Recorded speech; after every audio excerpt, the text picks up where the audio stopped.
고대 이집트 부모들이 젊은 딸이 죽으면 시신을 바로 묻지 않고 며칠간 방치했다는 기록이 있습니다. 이유가 뭘까요? 미라를 만드는 장인들이 시신을 성적으로 훼손하는 걸 막기 위해서였죠. 역사가 헤로도토스가 남긴 이 충격적인 기록은 우리가 교과서에서 본 화려한 피라미드 문명 뒤에 얼마나 어두운 진실이 숨어 있는지 보여줍니다. 신들의 땅이라 불린 이집트에서 성은 단순한 쾌락이 아니었어요. 국가의 안보를 좌우하는 신성한 에너지였고 우주의 질서를 유지하는 힘이었죠. 그 믿음이 얼마나 극단으로 치달았는지 지금부터 박물관이 감춰온 이집트의 민낯을 보여드리겠습니다. 이집트 신화에는 기묘한 이야기가 하나 있습니다. 오시리스라는 신이 동생에게 살해당해 몸이 조각조각 잘렸는데 아내 이시스가 남편의 몸을 찾아 헤맸죠. 그런데 성기만은 끝내 찾지 못했어요. 물고기가 먹어버렸거든요. 그래서 이시스는 점토로 성기를 만들어 남편의 몸에 붙이고 입으로 생명을 불어넣었습니다. 이게 바로 국왕성교의 기원으로 전해지는 신화예요. 이집트인들은 이 이야기를 신성한 창조의 순간으로 받아들였습니다. 투린 파피루스에는 이시스가 오시리스의 성기를 애무하는 장면이 종교적 맥락에서 적나라하게 그려져 있죠. 더 놀라운 건 태양신 아툼의 신화입니다. 아툼이 자위행위를 통해 최초의 인류를 창조했다는 거예요. 그래서 이집트 사회에서 자위행위는 죄가 아니라 신성한 창조의 힘으로 여겨졌습니다. 성적 에너지가 단순한 쾌락이 아니라 우주를 움직이는 연료, 생명을 창조하는 근원적 힘이라고 믿었던 겁니다. 이런 신화적 배경 때문에 이집트에서 성은 종교와 우주 질서를 유지하는 핵심 요소가 되었죠. 파라오의 성생활이 국가 안보와 직결되어 있었다는 사실 믿기시나요? 고대 이집트에서는 왕이 성적으로 건강해야 나일강이 범람한다고 믿었습니다. 실제로 고대 이집트어에서 정액, 자손, 나일강의 범람이 모두 같은 단어로 쓰였어요. 이게 우연이 아니에요. 파라오가 나일강가에서 창조 신화를 재현하는 의식을 치르면 그 힘이 강물에 전달되어 풍년을 가져온다고 믿었던 거죠. 그래서 왕의 정력이 떨어지면 백성들은 불안해했습니다. 나일강이 마르고 농사가 망해 굶어 죽을 거라고 생각했거든요. 람세스 2세가 100명이 넘는 자녀를 두었다는 기록도 이런 맥락에서 이해할 수 있어요. 많은 자녀는 신에게 선택받은 왕이라는 증거였고 강력한 통치 수단이었죠. 귀족들도 마찬가지였습니다. 무덤 벽화에 자녀를 많이 그려 넣을수록 자신의 사회적 지위가 높다는 걸 과시할 수 있었거든요. 이집트에서 생식력은 곧 권력이었고 왕의 성생활은 개인적인 문제가 아니라 국가 생존의 문제였던 겁니다.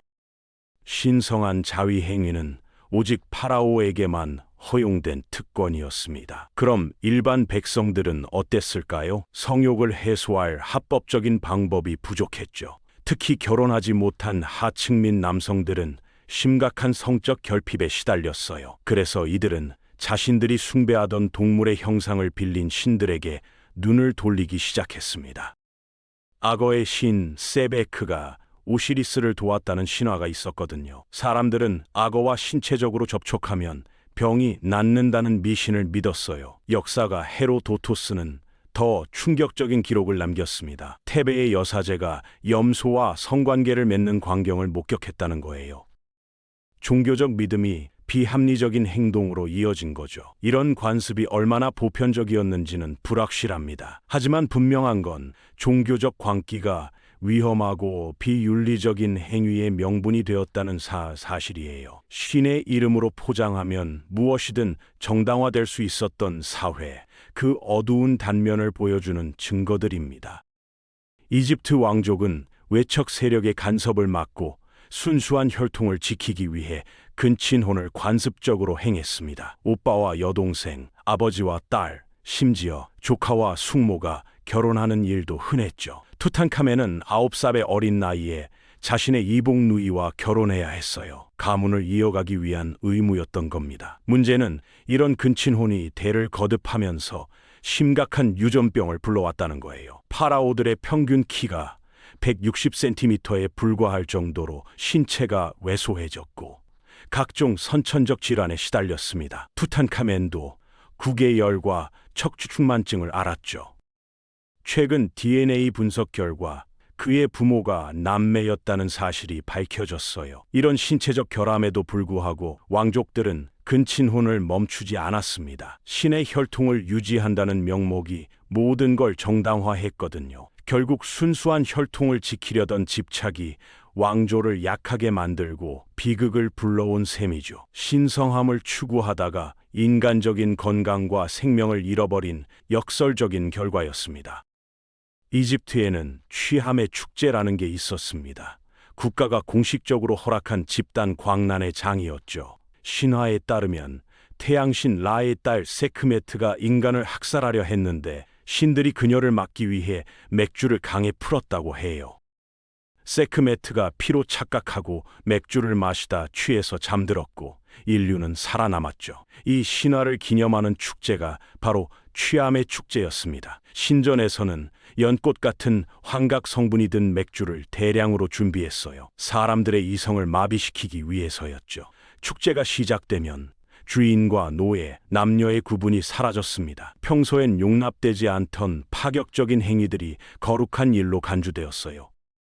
거리 곳곳에서 혼돈이 벌어졌고 실제로 부상자나 사망자가 발생할 만큼 축제의 강도는 극심했습니다. 정치적으로 보면 이건 백성들의 억눌린 분노를 폭발시켜 사회적 안전밸브 역할을 하게 만든 통치 전략이었어요. 신의 이름으로 포장된 통제된 광기, 그게 바로 취함의 축제의 본질이었습니다. 가난한 부모들이 어린 자녀를 신전에 바치는 일이 흔했습니다.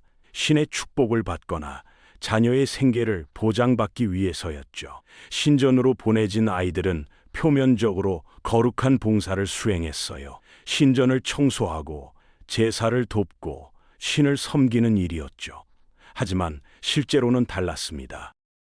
신성한 의식이라는 명목하에 성적으로 착취당했어요. 제사장들과 귀족들은 성을, 우주를 움직이는 에너지로 규정했거든요. 그 논리를 근거로 아이들을 종교의식의 도구로 사용했습니다. 전쟁 포로 중 어린 아이들도 선택권 없이 신전이나 왕실로 보내졌어요.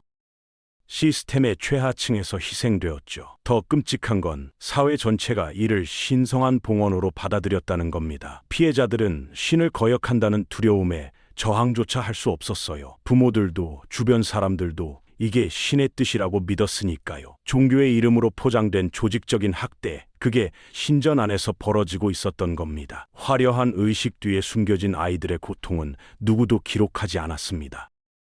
이집트인들은 사후 세계에서 완벽한 몸을 가지려면 오히려 생전의 신체를 변형해야 한다고 믿었습니다. 역설적인 사고방식이죠. 1922년 투탕카멘의 미라가 발견됐을 때 이상한 점이 하나 있었어요. 성기가 사라진 상태였던 겁니다.